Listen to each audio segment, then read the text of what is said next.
What's up, y'all? Daryl D here. Hey, I'm gonna show you some flyers. Well, I'm gonna show you a flyer today. I've been to a lot of shows, a lot of parties, a lot of concerts over the years. Some of them a lot better than others, but I've been to a lot of parties, and I've tried to keep every party flyer that I could. Nowadays, in these last, I don't know, 10, 15 years, a lot of parties don't even have flyers or make flyers for the party. But for the ones that do and still continue to, I try to keep as many flyers as I can.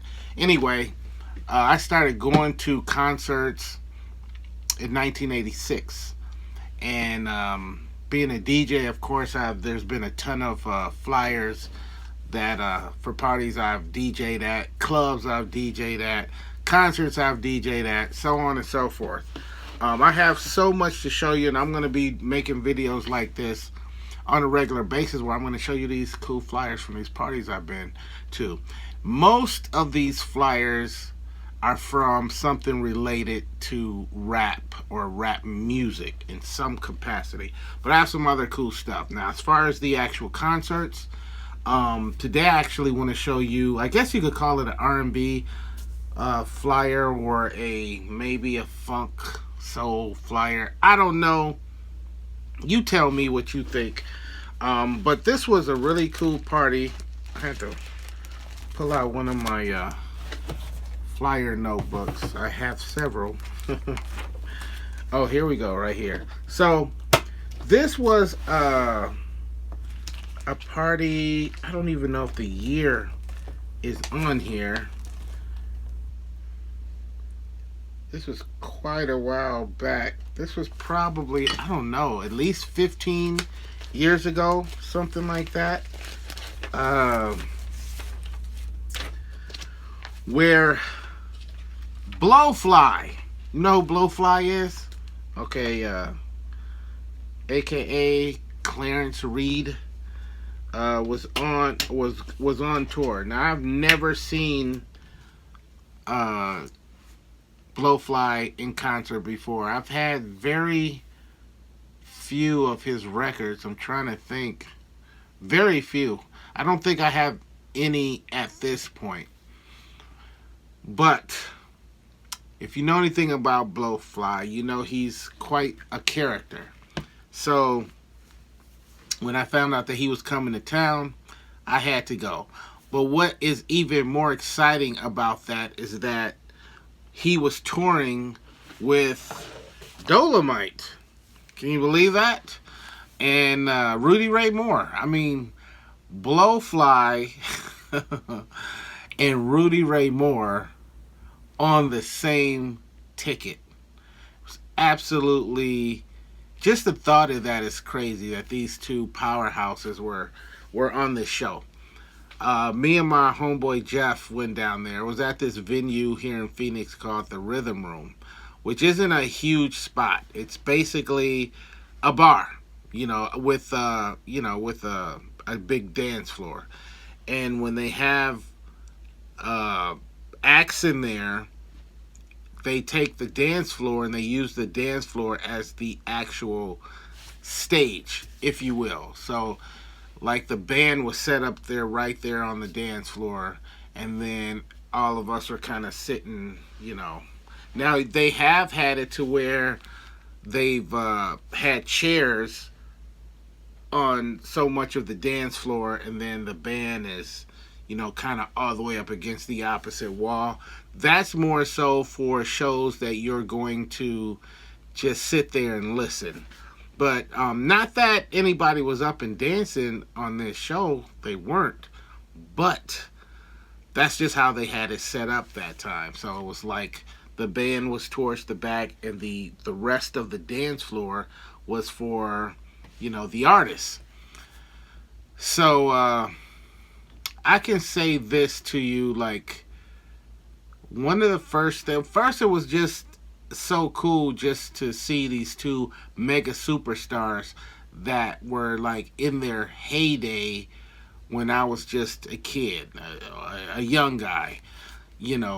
Especially like Dolemite, seeing him on these old school movies that I actually saw way later. I didn't see any of these Dolemite movies until like the 80s. Um, and then just Blowfly being the character that he is, it's just one of those guys where you gotta check him out because it's just the right thing to do. You know what I mean? And hearing how he, just the costumes and everything. I didn't even know that he was Clarence Reed until many years later. When his documentary came out, I think that I knew before that, but I would say within a couple of years of his documentary coming out is when I found out that that was Clarence Reed. And I'm not saying that I'm like a big Clarence Reed fan. I'm not. I don't think I own one of his records. But he's just one of the many guys doing soul music, back in the day. And for whatever reason, he kicked that to the curb and started wearing these masks and crazy outfits and became the guy that, most of us know. So we get to the venue. I was surprised. Like I said, it's not a big venue, but I was surprised that it wasn't more sardine packed. There was a good amount of people in there, but it's not like I would think these two powerhouses performing together, even if it was just one or the other, I would have expected that place to be sardine packed. But Phoenix can be very, very weird when it comes to certain live shows. Like if you got a big, huge name that's going to draw a crowd anywhere in the world, that's one thing. But sometimes some of these shows I've been to, I've been very, very surprised at the turnout. Anyway, let's get into the show a little bit. I will say, first of all, the one thing I think that sticks out for me the most at this show is something I noticed right away when I walked into the venue, and that was Rudy Ray Moore. Rudy Ray Moore was set up at this table. I think it was like a round table, and he was just sitting there by himself, but the table was absolutely full of merchandise and that he was selling. And there was like some of everything you could think of on this table. He had posters, he had DVDs, he had albums, and he had a few other things. It was wow. It was wow about how much stuff that he was selling. Now, later on, the guy, I wish I could recall his name, but I saw him on an interview on Comedy Hype channel on YouTube. But he was talking about how even back in the day, Rudy Ray Moore was like really, really heavy into selling his merchandise at shows and all these things that he used to sell. He would do anything, he would try to take anything and turn it into a buck.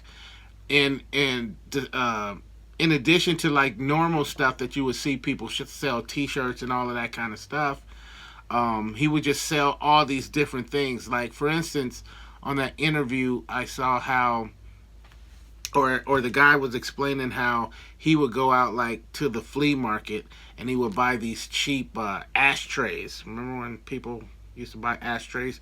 And he would, these round ashtrays, that are made out of glass, the see-through ones, he would buy a whole bunch of those for real cheap, and then he would buy like a sticker or something with his face on it, and he'd take the sticker and he'd put it on the bottom so you could see his face through the other side or something like that.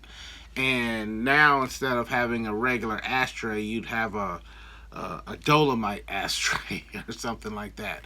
And how he would sell like tons of these things, and he didn't invest a ton of money in, but he made a pretty penny just selling these things at shows and whatnot. So, just all of the stuff that he had on his table from all of the different movies and the albums that he put out. And I remember I bought two, what was it, P.D. Whitestraw, I think the name of that movie was. I remember buying a couple of posters and having him autograph them. There was a couple other things that I can't quite remember, but I know I bought a few different things from him. Uh, so he eventually went on and he did his thing. And like I said, I'm not super familiar with his music at all. I'm more familiar with the movies, of course, but it was just cool to be able to experience that. And there was even my buddy Jeff. He had brought one of his albums, and I remember right in the middle of his show, he was singing and walking around the dance floor, and we were sitting there at this little bar, and he stopped in the middle of his performance to autograph, Jeff's record, and then kept on singing. That was pretty cool. Real cool to see that he did that. And let me show you. So let me show you this flyer. If that's the actual physical flyer from that show. So I should have grabbed more of these, but I got this one. December 19th. I'm not sure of the actual year, but it was quite a while ago. The tickets were $12 in advance and $14 at the door. And Blowfly, he eventually gets on there and he does his thing. And again, not super familiar with his music, but he's a legend in his own right. And he just did his thing. I don't think I stayed for his entire performance. I probably was there for about 75-80% of it. And then I got my fill and I left. I think Jeff stayed there for the rest of the show. But yeah, it was a really cool show. I mean, like I said, how often do you see a pairing like that, Blowfly and Dolemite? I don't think you could have put two better, crazier people together. That would have been like going to a concert with Kool Keith and MF Doom. You know what I mean? If you know, you know. Anyway, just the two craziest, most eccentric and weird people to be on the same show was pretty cool. So, yeah, that's the party flyer I want to share with you guys on this one. And yeah, that's what's up. Till the next time, I will see you soon. There's going to be a lot of these party flyer videos coming up. All right? All right. Peace.